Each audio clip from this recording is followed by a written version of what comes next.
Boa noite a todos e todas, né, e todes que estão nos ouvindo, professores, professoras, trabalhadores de educação, aposentados e ativos e demais trabalhadores da educação.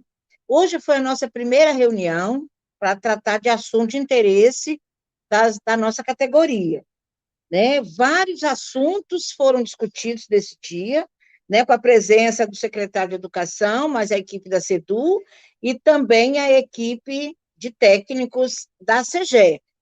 A gente vai fazer um relato mais ou menos dos assuntos que nós discutimos e depois a gente vai ficar mais explanando a questão do reajuste, que é uma das coisas que a categoria tem um maior interesse, né? A gente discutiu, esse foi o nosso primeiro ponto de pauta, a questão do reajuste, principalmente a questão da correção do piso, né, do ano de 2023, o reajuste para a categoria, relacionado aos recursos do Fundeb, a publicações de reenquadramento, novas publicações, né, a nova legislação sobre a progressão, mudança de referência, a resposta da SEDU, da CGL em relação a férias prêmio, né, das pessoas que pediram e das pessoas que já aposentaram e que fizeram pedido a si mesmo, a questão dos DTs não habilitados, a situação dos aposentados e dos que estão pretendendo se aposentar do RJU de 2000, em especial esse caso vai ser tratado com o IPAJM, sobre o concurso de ingresso, o último que teve, e vários outros assuntos de não menor importância, né? Sobre a questão dos DTs, edital, a questão da portaria do CHE, a questão de que muitos DTs ainda estão sem se cadastrar, para poder estar recebendo ainda no mês de março, né, no pagamento de março. Então, todos esses assuntos a gente discutiu. Nós vamos estar, né, Rodrigo? A gente vai fazer um bate-bola aqui, eu falo um pouco, o Rodrigo fala um pouco, lembrando que a comissão de negociação do Sindiúps, toda estava lá presente, são vários diretores e diretoras que estavam lá na SEDU, e o pessoal, os técnicos da CGE, não puderam estar presentes, mas foram de forma virtual, né? Fizemos uma parte da reunião foi presencial e uma parte o pessoal da CGL entrou de forma virtual. O que nós temos que lembrar, Noêmia, é que a pauta ela é extensiva, né? Ainda mais que foi a nossa primeira reunião, né? Agora em 2023. Nem todos os pontos a gente esgotou o debate, ficou para as próximas reuniões, né? E a gente fez essa reivindicação de ser uma reunião mais rápida. Então, assim, a gente não tem resposta de todos os pontos ainda, mas a gente está em negociação com o governo do Estado em relação a praticamente esses assuntos. Isso aí, Rodrigo. São muitos pontos, né? A reivindicação da categoria é muito grande. Sobre a questão do concurso de ingresso, nós tivemos também, que é uma bandeira de luta nossa, né, da direção do Sindiúps, e nesse mandato do governador Casagrande, no primeiro e agora no segundo também, nós pretendemos continuar com essa bandeira de concurso público, né? Concurso público tanto para os professores, pedagogos e também para assessoria, o pessoal de secretaria, né, e demais servidores da educação. O concurso público, o ano passado, dia 30/11, foram nomeados, né, 630 professores, 78 pedagogos, muitos dos que foram aprovados não assumiram, né, talvez não tiveram interesse em assumir a vaga que aparecia, e agora, em março, ainda vão ser chamados mais 170 professores e mais 22 pedagogos. Lembrando que a previsão é de novos concursos estarem sendo organizados o mais rápido possível. Em relação aos DTs, gente, nós sabemos que tem em torno de 9.000 DTs no Estado, em contrapartida, nós temos 6.400 efetivos, então tem um número muito grande de DTs, e a gente sabe da importância desses profissionais para o desenvolvimento da educação, então a nossa bandeira de luta também engloba todos os DTs, tanto na questão de renovação de contrato, como na questão de respeito a esses profissionais que tanto contribuem para a educação, né? Nós colocamos alguns pontos que têm prejudicado a contratação dos DTs, a questão de documentação, tem gente que tem vários contratos de DT e, de repente, porque no dia da escolha faltou determinado documento, a pessoa ficou impedida de escolher, nós debatemos muito em relação a isso, a SEDU colocou que vão estar olhando com mais carinho em relação a isso, e menos burocracia para poder as pessoas que já têm contrato, né, já têm toda a documentação na SEDU, que seja menos nesse dia da escolha ou nesse dia da assinatura de contrato, eles não tenham essa exigência da pessoa perder o contrato porque não estava com determinados documentos exigidos. Então, a gente fez uma discussão muito interessante em relação a essa questão da documentação dos DTs, a questão dos cursos que o Sindiúpes tem feito de formação, para que também conte pontos para a classificação dos DTs nas novas seleções que virão ainda em 2023, 2024. O Rodrigo vai falar um pouquinho sobre a questão do plano de carreira, né, que a gente está discutindo o estatuto e o plano de carreira. Então, o Rodrigo vai falar um pouquinho sobre isso e a nova previsão de data para a gente voltar a se reunir. Nós tivemos essa conversa, né, com a SEDU e a equipe do governo, e eles se proporam, até o dia 15 de março, fazer uma próxima reunião para a gente reorganizar a agenda desses trabalhos do plano de carreira.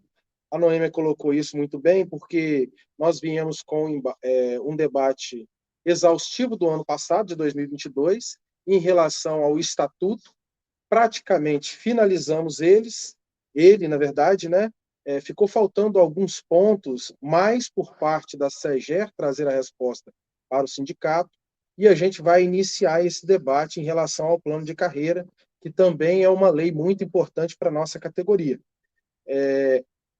E o secretário de Estado, Vitor, ele se propôs que este debate finalize o mais rápido possível, né, para que a gente leve aí essas duas novas leis, na verdade, serão projetos de lei para a Assembleia Legislativa para ser aprovado, né, por nossos deputados o mais breve possível. Também nós discutimos a questão da Xé, porque o que acontece? Quando estavam discutindo o plano de carreira, não é? O Rodrigo fazia parte também desse grupo de discussão do plano de carreira, nós colocamos que era importante estar colocando no estatuto a garantia de que as pessoas que têm o Xé não fossem prejudicadas no caso de alguma licença. E, infelizmente, um técnico da CGE colocou, não, mas isso está errado, tem que descontar, e nós somos contra, e, para nossa surpresa, e surpresa também da SEDU, tem uma portaria de janeiro deste ano dizendo que as pessoas que têm Xé, se tirar licença, vai ficar prejudicado. Então, nós somos contrários a isso, e o secretário se comprometeu, junto aos técnicos da SEDU e a CGE, de resolver a situação. Nós não concordamos que o professor que tem direito a Xé fique prejudicado no caso de um atestado médico ou de licença. Entendeu? Então, ele ficou de olhar isso e nos dar uma resposta o mais rápido possível. Ainda sobre aqueles pontos que o Rodrigo falou, que a gente não conseguiu chegar à discussão final, porque a gente ficou muito tempo discutindo a questão do reajuste, né?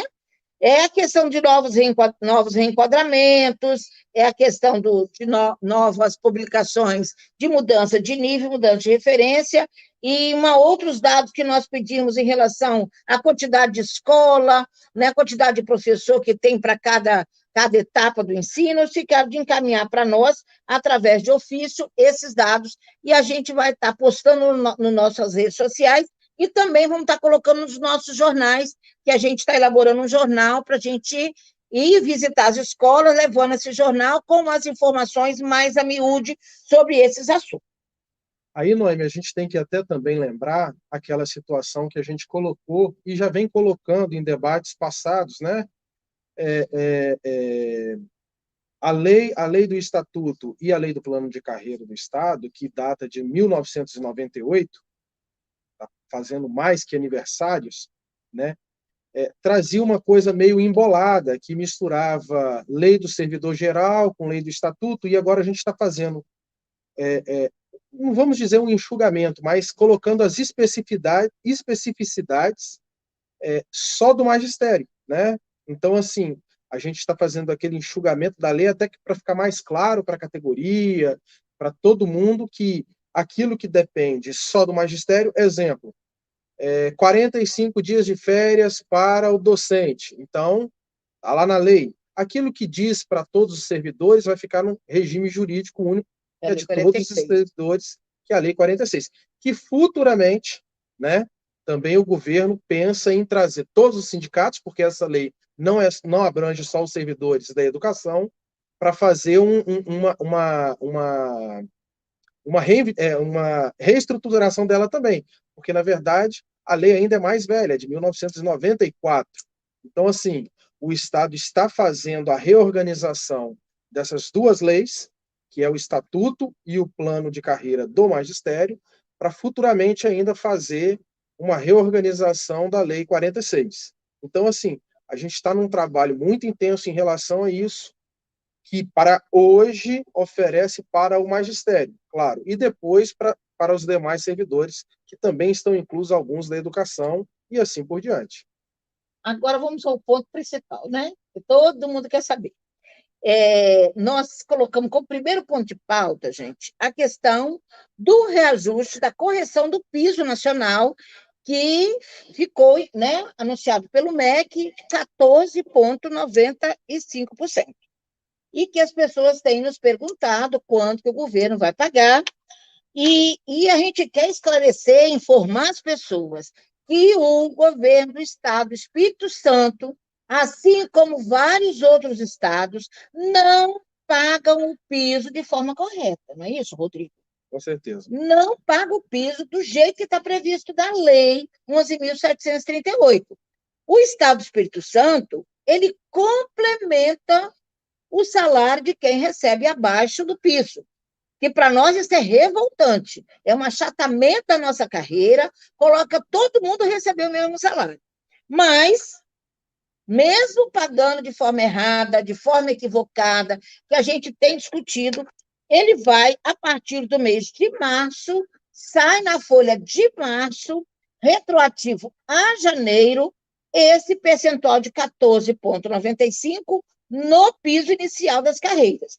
Então, como o ano passado passou para 2,403,52, agora passa para 2,762,84. Isso principalmente para quem está no vencimento, ativos e aposentados. Os ativos têm em torno de 60 pessoas que estão no vencimento, que ainda estão na ativa, e os demais 10 mil são aposentados. Lembrando que, em cima desse valor de 2.762, incide as vantagens de carreira, né? Tanto assiduidade, como quinquênio, como todas as demais vantagens que o professor, aposentado principalmente, adquiriu na sua carreira, no seu tempo, né, de serviço.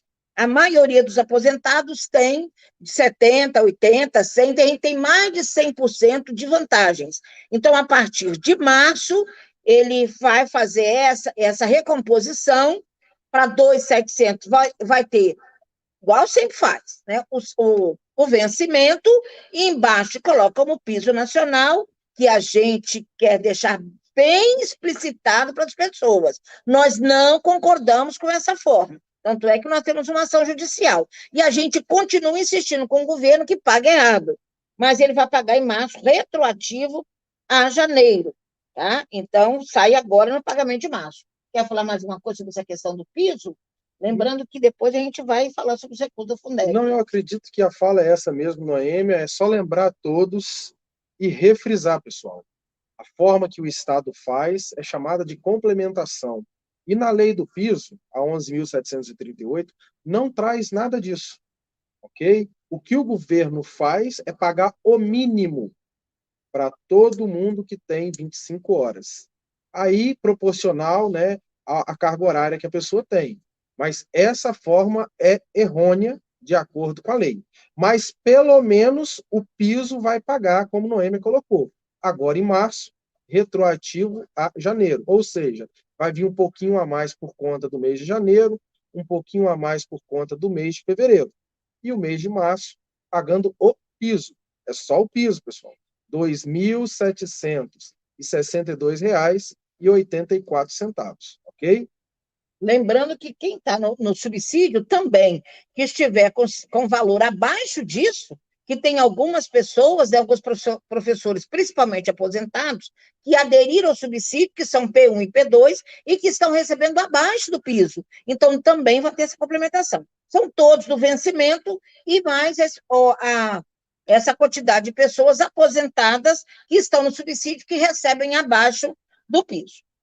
Ainda em relação a reajuste, pessoal, para nós foi decepcionante, foi uma discussão muito acalorada, muito extensa, sobre a questão do reajuste linear. Todo mundo estava esperando, né, que tivesse aí um reajuste que, pelo menos, cobrisse o índice da inflação. O governo Casagrande, em vários momentos, a semana passada e essa semana, apresentava que teria um reajuste e as pessoas ficariam muito satisfeitas, né? O seminário, as pessoas estariam muito satisfeitas com esse reajuste. Qual foi a surpresa que nós tivemos? Qual a surpresa que nós tivemos? Hoje o governo anuncia que o reajuste linear é de 5%. Então, o que acontece, gente? Não cobre nem a inflação, está menos do que o valor do ano passado, né? O ano passado foram 6% para todas as categorias. A gente diz que é o seguinte, reajuste linear é para todos os servidores ativos e aposentados. O ano passado foi 6%, esse ano 5%. O que nós colocamos lá nessa reunião?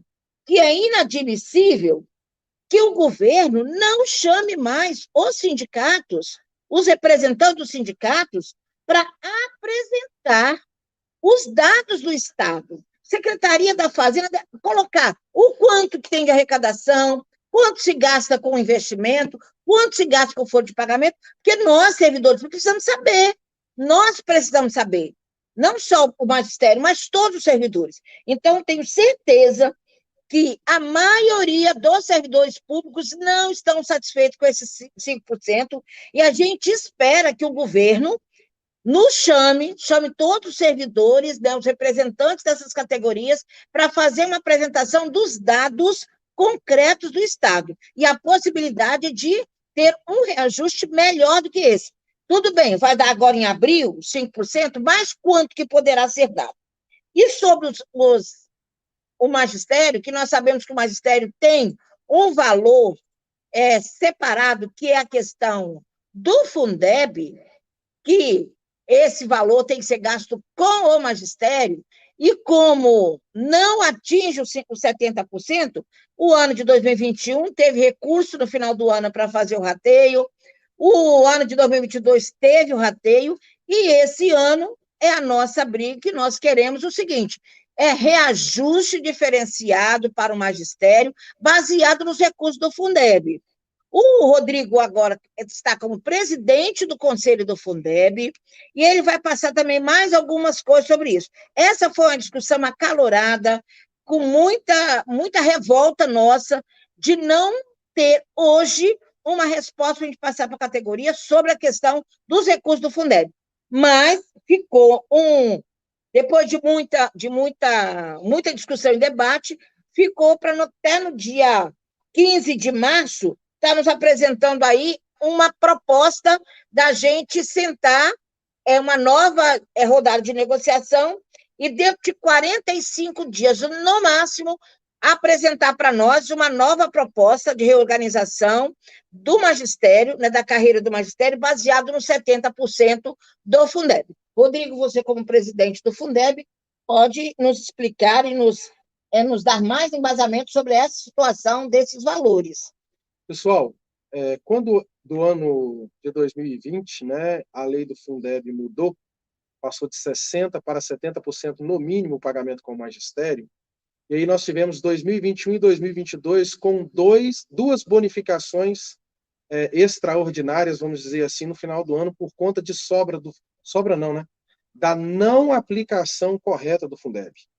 Então, a gente já vem com esse debate enquanto conselheiro dentro do Fundeb e enquanto sindicato, né? Se a gente colocar, vamos pegar só o ano passado como exemplo, excluindo 2021, porque já está mais fresco na nossa memória, né? O ano passado, até o mês de novembro, o governo gastava por volta de 58% com folha de pagamento e teria que chegar a 70%, no mínimo. No mínimo. Ele pode gastar até 100%, mas no mínimo tem que ser 70%. Então, assim, com isso ele teve que aplicar uma outra bonificação maior do que a do ano anterior e pagando a todos os servidores da educação, o que diferenciou um pouco, até por conta da mudança da legislação no dia 27 de dezembro de 2021, que pode abarcar todos os servidores da educação. Então, é só para a gente observar que dinheiro o governo tem. Não adianta falar que não tem. Dinheiro o governo tem. Só não está aplicando da forma correta, e é por isso que anunciou esse reajuste linear, que a gente vê que é uma vergonha, uma vergonha. A gente estava conversando mais cedo, Noêmia, eu e mais alguns diretores do sindicato.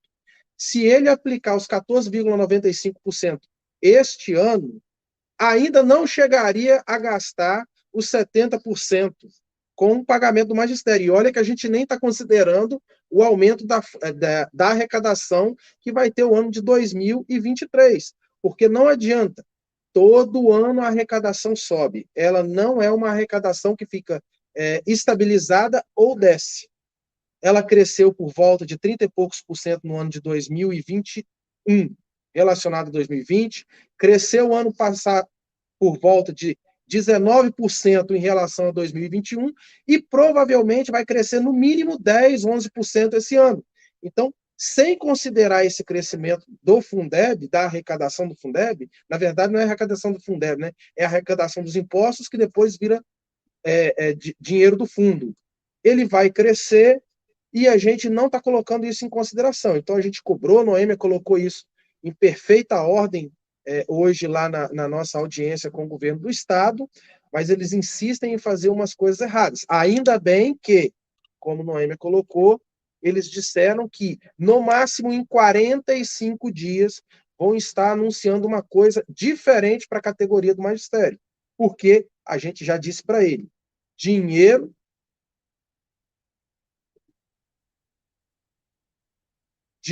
tem.